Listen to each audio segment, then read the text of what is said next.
فكرة ان هي تعرضت لرفض، فكرة ان هي اتأذت، فكرة ان هي بقت حاسة ان هي مش كفاية ان حد يحبها. يا صباح الخير، انا مريم عوزة، دي قناتي. لو انتوا اول مرة تشوفوني اهلا وسهلا بيكم، انتوا منورين الكوكب كله. متنسوش تعملوا لي لايك، شير، سبسكرايب وتفعلوا زر الجرس عشان يوصلكم كل فيديوهاتي الجديدة. اما لو انتوا اصلا من المتابعين عندي فانا مش محتاجة ان انا اقول لكم، انتوا منورين ضرب التبانة كلها. النهاردة اول حلقة في سلسلة فيديوهات هنسميها سلسلة عايزة اتجوز. لا يا عم عيب يا عم، استغفر الله العظيم يا رب. شوف بقى ايوه. هنتكلم الاول عنك انت وعن المشاكل اللي انت بتتعرضي لها، وبعدين هتكلم الراجل بيدور على ايه عشان يتجوز، وبعدين هندور ازاي تخليه يجي يخطبك، وبعد الخطوبة ازاي تدرسيه كويس جدا في الخطوبة عشان تبقي مطمنة 100% ان انت داخلة على اختيار صح. وبعد كده بقى نبتدي بقى سلسلة فيديوهات المتجوزين. بنت تبقى عندها 30-35 سنة ما اتجوزتش وما اتخطبتش اصلا، حتى مثلا ممكن تكون كانت مرتبطة مرة والارتباط ده انتهى وهو دلوقتي اتجوز وخلف وعيش حياته وهي حياتها واقفة.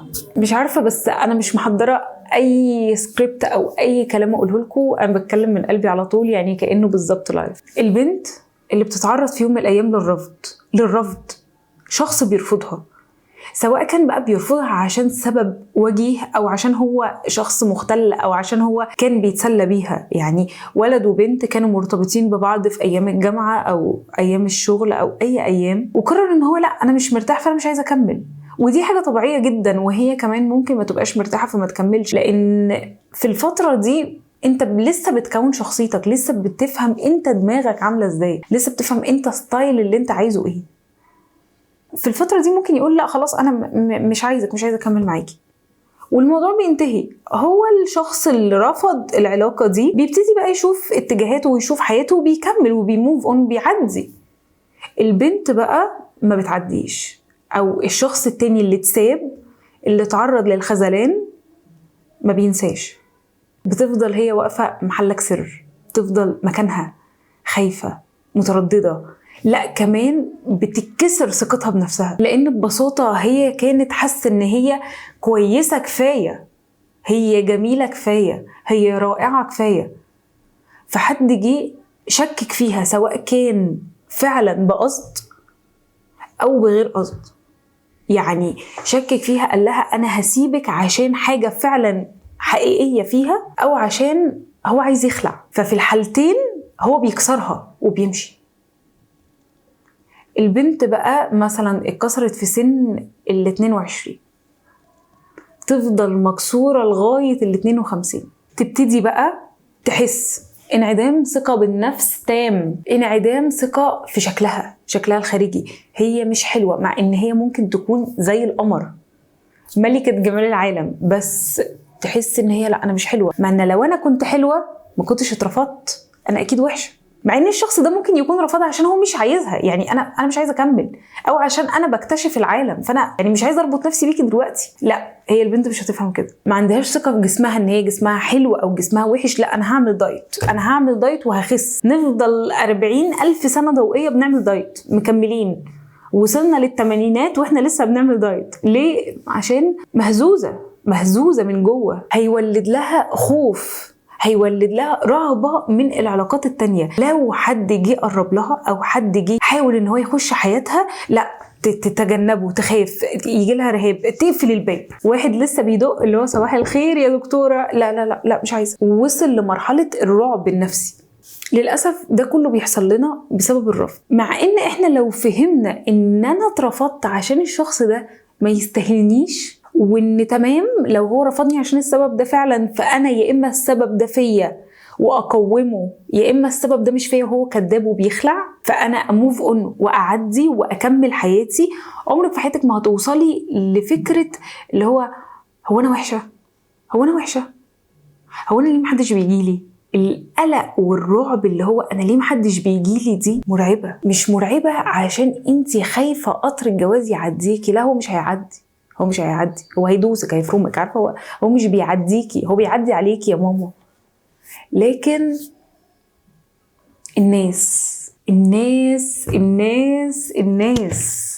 انا مش لاقيه لهم حل، بجد انا مش لاقيه حل. انا عايزه حد محترف يقعد يكتب في التعليقات تحت ردي عليهم رد كذا كذا كذا كذا، كم رد كده الناس تحفظهم نديها لهم في زورهم بقى عشان نخلص. انتي عندك كام سنة يا حبيبتي؟ 30 ولسه ما اتجوزتيش؟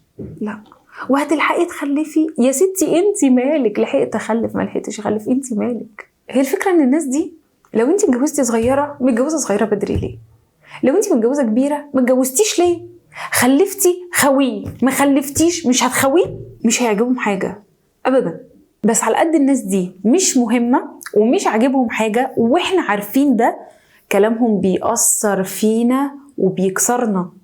عايزة اقولك ان الحل لمشكلة الناس دي التجاهل، بس انا بجد مش قادرة اقولك كده لان انا شخصيا بقف قدام كلام الناس لما حد بيقول لي حاجة بتكسرني بتهزني من جوه. مؤذيين، كلامهم مؤذي. بعمل فيديو بجد عن قد ايه الكلام قوي، وان انتي بكلمة ممكن تخلي حد يحبك وبكلمة ممكن تخلي حد تاني ينفر منك تماما.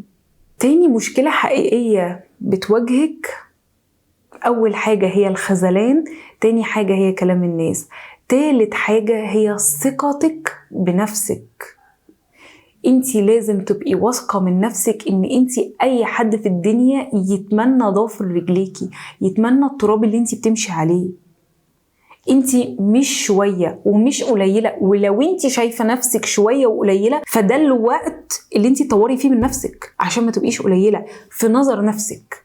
لما تكسري نظرتك انتي لنفسك وتعرفي قد ايه انتي قوية وانتي مهمة وانتي مش رقم موجود في العالم، انتي ممكن تغيري العالم ده. انتي لازم تدوري جواكي انتي بتحبي ايه وتنميه. دوري جواكي على حاجة انتي بتحبيها واعمليها، ولو مفيش حاجة وانتي ما عندكيش شغف تماما ابحثي، ذاكري، جربي كذا حاجة، وفي حاجة أكيد هتحسي إن أنتي منجذبة لها شوية، نمي نفسك فيها. مش لازم تبقي موهوبة، مش لازم تبقي موسيقار عظيم، مش لازم تبقي فان جوخ، مش لازم تبقي حد مشهور وعظيم، بس لازم تدوري جوه نفسك على حاجة أنتي تكبري نفسك فيها. لو أنتي حاسة إن أنتي قليلة فأنتي لازم تشتغلي على نفسك دلوقتي، لازم تشتغلي على نفسك، لازم تدوري جواكي أنتي بتحبي إيه. لو مش عارفة توصلي لده كلميني، أنا موجودة، كلميني، ابعتيلي، اكتبيلي تحت في التعليقات يا مريم انا حاسه بكذا كذا كذا وانا مش عارفه ايه شغفي، وناخد وندي مع بعض. والناس كمان احكي قصتك والناس تقولك لا احنا شايفين ان انت ممكن تبقي بتكتبي كويس. تخيلي مثلا تكتبي لنا مشكلتك فتعجبنا ونقراها كلنا ونقولك ان انت تشتغلي كاتبه. ليه لا؟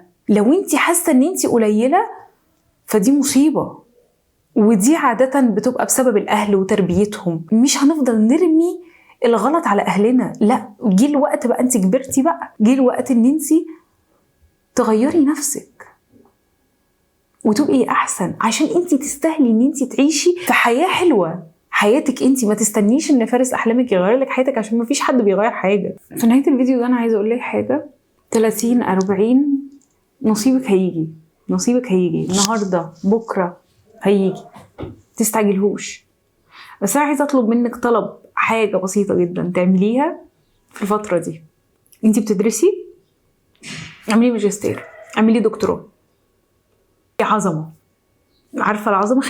خليكي احسن نسخة من نفسك. انتي بتشتغلي، خدي كورسات، طوري من نفسك في شغلك. انتي مش وراكي حاجة، انتي مش متجوزة صح؟ ولا عندك اولاد، طوري من نفسك على قد ما تقدري. عارفة لو تعرفي تطيري، عارفة لو تعرفي تقدمي في ناسا، قدمي بجد. الحاجات دي هتفرق جدا معاكي انتي، هتزود ثقتك بنفسك، هتزود احساسك بالمسؤوليه، احساسك بالفخر بنفسك، احساسك بقيمتك.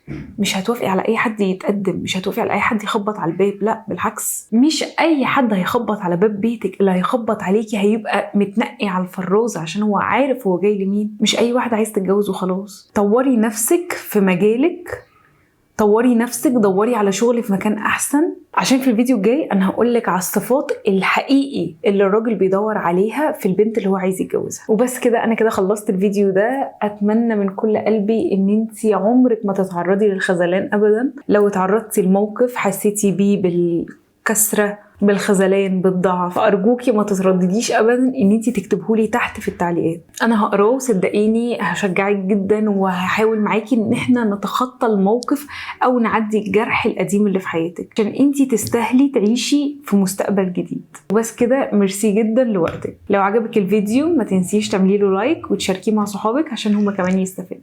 باي باي.